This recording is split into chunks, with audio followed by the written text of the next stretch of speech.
What's the relative importance of career and motherhood in the typical woman's life? I'm 55, and I've been working with men and women my entire life, and I've watched this, and it's quite obvious. It's like at 19, it's all career. By 30, that's just not the case.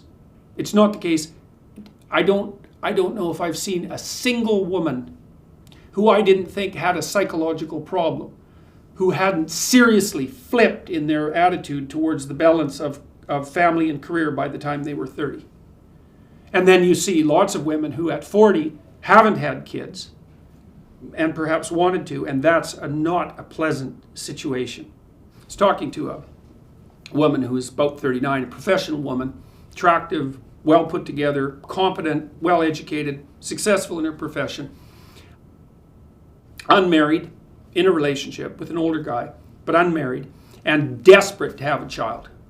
She said no one ever talked to her about the fact that she'd actually want to have a family or encouraged her to think about doing that. It was as if it wasn't within the realm of possibility that one of the things that she might have the ambition to do would be to be a mother. And that's just not acceptable.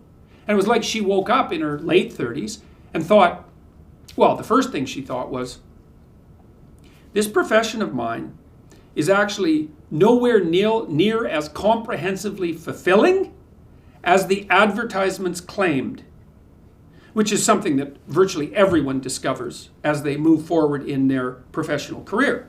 The reason that you get paid generally for your work is because you're doing something that you wouldn't choose to do if you weren't being paid for it. And so the idea that your career is going to be the fundamental source of your fulfillment is true for a very tiny minority of people. And even with them, it's complicated.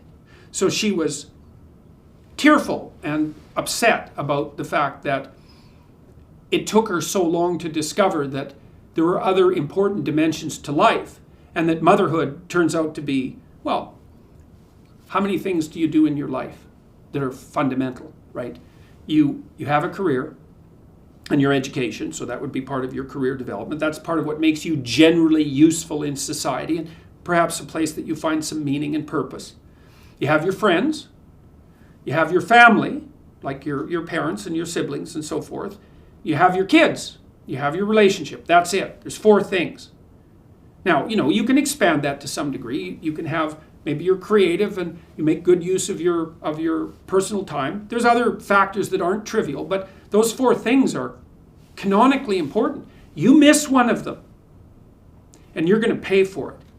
And so our society needs to rethink our relative valuation of career versus motherhood. So we don't know how to solve this problem, but we could at least have an intelligent discussion about it, and we could start by admitting that the idea that most 19-year-old women are fed, which is that their career will be the primary purpose of their life, is actually a lie.